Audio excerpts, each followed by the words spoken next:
Honorables députés, chers collègues, la Charte des Nations Unies, signée à San Francisco le 28 juin 2045, ne demeure-t-elle pas l'unique socle des relations internationales? Afin de préserver les générations futures du fléau de la guerre, qui 2 fois en l'espace d'une vie humaine a infligé à l'humanité l'indicible souffrance, elle a gravé en marbre la proclamation par les peuples des Nations Unies de leur foi dans les droits fondamentaux de l'homme, dans la dignité et la valeur de la personne humaine, dans l'égalité des droits des hommes et des femmes, ainsi que des nations grandes et petites.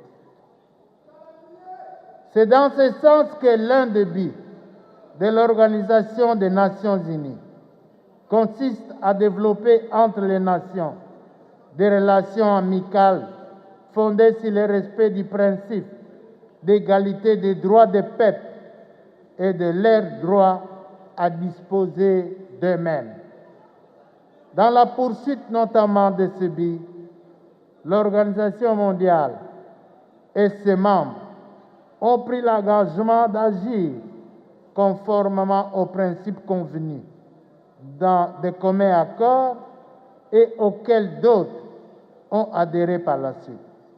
Il s'agit, entre autres, du principe d'égalité souveraine des États, avec son corollaire, l'interdiction formelle d'intervenir dans les affaires qui relèvent essentiellement de la compétence nationale d'un État. La République démocratique du Congo réitère son attachement indéfectible aux buts et principes de l'Organisation des Nations Unies. Cependant, elle regrette cette propension audacieuse de certains diplomates à prendre publiquement position sur des questions qui relèvent du domaine réservé à l'État, voire à mettre la pression sur les institutions dans le but d'orienter les décisions, et c'est au mépris total du principe moderne fondamental. Pareille posture n'est nullement respectueuse de nos engagements communs de San Francisco. La moitié de la moralité serait atteinte si l'on peut éliminer l'ingérence de la vie des autres. Telle est notre conviction.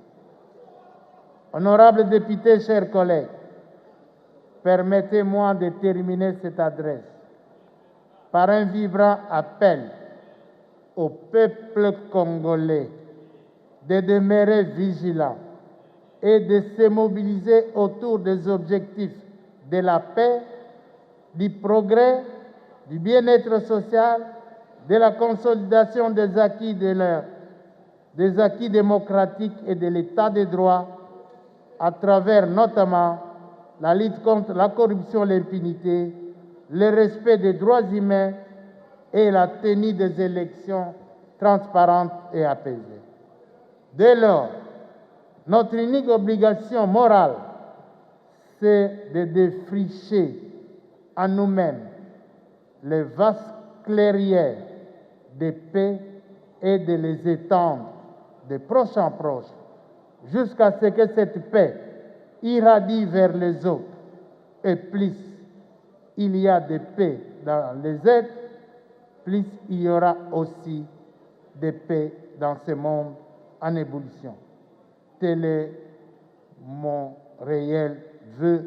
Je vous remercie, chers collègues.